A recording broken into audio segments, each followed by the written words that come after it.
we done one for fighting games, why not do one for anime, right? The top 10 jobbers in anime. And from the jump, I only watch action and martial art anime. Not into this slice of life or thriller shit. Not my style.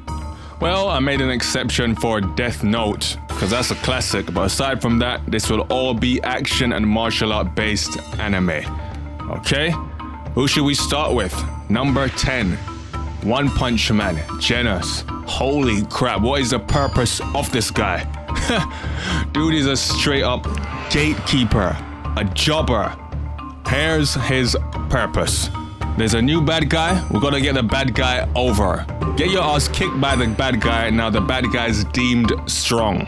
Saitama comes to the rescue, show's over. Dude knows his role. GENOS is a walk-in portable gym for the bad guys. He's there for them to work out and look good after. Next. The Fatal Fury series. Many jobbers here. Andy Bogard is a main event jobber. Joe is a mid-card jobber. Okay? But I'm gonna give it to Lawrence Blood, a guy who's completely useless, and Kim. They have to share this. Kim, his entire role was to put Terry Bogard over in Fatal Fury 2. Fatal Fury 3, trying to show his skills and got washed by an absolute jobber. There are times when you win a match but you actually lose it. And I think Kim lost this match just for the fact that this guy beat him up so bad and this guy is a no count. Dreadful showing from Kim. Straight up journeyman. Number 8, Kenshin, Sanosuke. Now you're gonna see this formula a lot. Dude shows up looking menacing, 2 episodes later washed. Sanosuke shows up, big tall guy, big sword. His sword is even bigger than Guts' sword. Okay, badass, right? 2 episodes later, this guy is laying on his back looking up at the lights and would proceed to become a jobber ever since. I mean, yeah, they'll throw him a little win here and there, but for the most part, dude is there to put the villains over. This guy ain't gonna save the day. He's a jobber and he knows his role. He was used to put Saito over, right? Saito whooped him, everyone came and looked at Sanosuke and said, oh, if someone's strong enough to beat up Sanosuke, they must be tough. He's there to establish the villains, that's all. He knows his role, another journeyman slash jobber. Number 7, Naruto. Now a lot of names get thrown around. People even say Kakashi. The majority say Tenten. But I'm going with the Anbu Black Ops. Holy crap, what a bunch of overrated wastemen. How useless. So these guys are meant to be this high-level ninja, but damn near get washed every single time. Can't do their jobs. For shit. Weren't these guys supposed to protect the 3rd Hokage? What happened there? Listen, you want credibility in Naruto, holler at the Anbu Black Ops. Pay them $50 to lay down. Because once you beat them, all you can hear is, oh, these guys got past the Anbu Black Ops. And they are who exactly? Nothing but a bunch of faceless jobbers. And aside from the ones with actual names, these guys are completely useless. Put it this way, if the Akatsuki put out a hit on you and your protection is the Anbu Black Ops, you might as well dig your grave. You're already dead. Number 6, One Piece. I don't know, how about all the freaking Navy who don't have names? These guys just line up like dominoes to get knocked down and thrown around. Complete and utter fodder. But we're gonna have to give it to Smoker. Here's a guy who showed up looking tough, looked good in the first seasons. Later on, straight up jobber and fodder for the bad guys. An enhancement tool. Dude weren't gonna win. Dude is there to put the bad guys over. Someone give Smoker a win, please. Wow.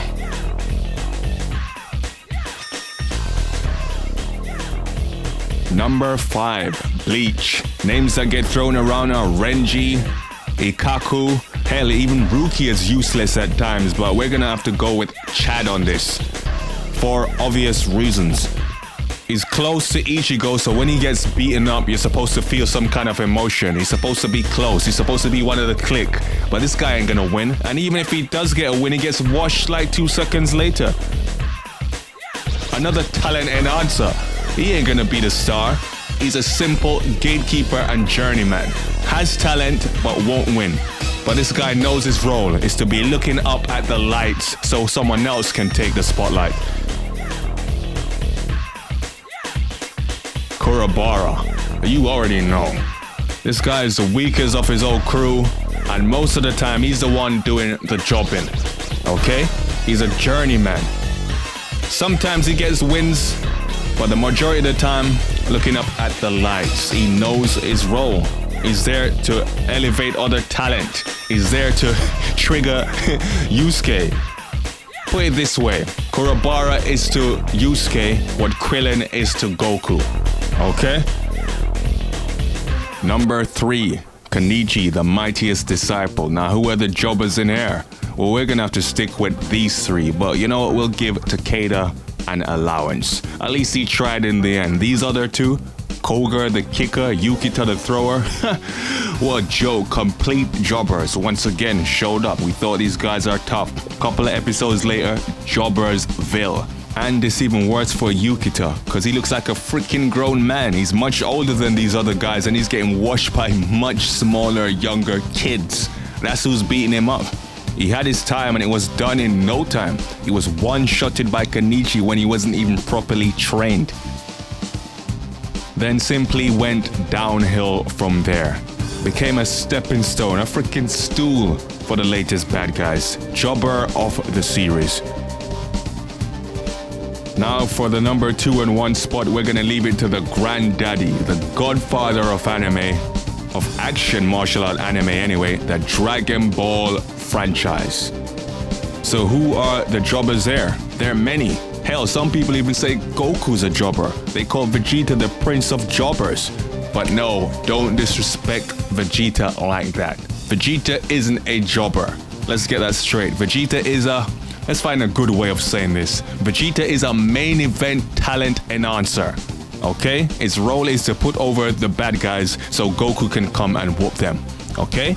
Once a villain beats up Vegeta, you're meant to think, oh shit, this guy's tough. Then Goku comes in and saves the day. That's Vegeta's role. He can't be a jobber. He has his own theme music and his own screen time. He's a main event talent enhancer. Okay? See that, Vegeta? I done you proud. Who else is there? Piccolo, another journeyman, but lower down the card. Yeah, you'll get a little win every now and then, but for the most part, jobber status. A journeyman. He's not gonna win. He's there to put over other guys. He's not the star of the show. Tien, lower than Piccolo. Same. Put up a decent fight, but it's gonna get washed. Chaozu, not even worth mentioning. By the way, Tien and Chaozu in Dragon Ball Super. My god, what butchery. What horrendous writing. If you were gonna do that with those characters, in all honesty, you shouldn't have included them. That was some of the worst shit I've ever seen. R.I.P. Tien and Chaozu from Dragon Ball Super. Shittiest writing ever. But I digress. The real 2 jobbers of the Dragon Ball series are number 2, Krillin. Now here's a character with a huge fan base. A lot of people like Krillin. They like the underdog. Small guy that shows guts, he shows grit. Krillin been putting in the work, but let's be honest. This guy has been washed more times than a shower curtain. I mean, what's the kill count on Krillin? How many times has this guy been owned? I mean, he tries his best, but the end result is the same. Getting washed. I mean, the little man's out here showing guts, taking on people like Cell, Boo, but then getting washed by Tambourine? Really, Krillin? Announcing the talent of Tambourine? And then that Garlic Jr. saga, we was getting beaten up by who? Ready Salted, Cheese and Onion or some bullshit like that? Who were these guys? Wow, Krillin really does what's best for business. Putting over complete no counts. He really truly is a jobber. But for what it's worth, Krillin tries his best. Krillin is the Spike Dudley of the Dragon Ball universe. But number 1 goes to Yamcha. Of course. Hell, he's even got his own term. You've been Yamcha'd. That's when you get washed quickly. Yamcha is a freaking legend. A legendary jobber. Pay your respects. And this was the case from the jump again. from Dragon Ball, the original series. This was a time when these guys were supposed to shine. Your Tiens, your Chaosus, your Piccolos, your Yamchas were supposed to shine. They had airtime at this time. But Yamcha was a jobber hair. Dude was jobbing out in the early stages of Dragon Ball, okay? How many tournaments has this guy lost? How many times has this guy been washed? Huh? Cleaned him up, repackaged him, sent him to Dragon Ball Z, only for him to job out to a freaking Cyberman. Dude is literally enhancing the talent of jobbers. Only for 2 seconds later to have Krillin wipe them all out. What a pointless job. And again, repackaged again. New haircut, new style, new training. Yes, let's go, Yamcha. Nope, Yamcha'd by the androids. And just went downhill from there. Later on, you seen him getting the brakes beaten off him by the Cell Juniors, to the point where people even forget he was an actual fighter. Not even getting invited to tournaments anymore. Poor Yamcha. Never came first in anything, but Yamcha, today is your day. You are number 1 on this list. Give it up for Yamcha, the king of anime jobbers. And people say Hercule, but nah, Hercule ain't enhancing any talent. Dude has one role, to drag out the episode till over 20 minutes. The guy's a loser and a time waster. That's all. Hercule is the king of time filler, and Yamcha is the king of anime jobbers.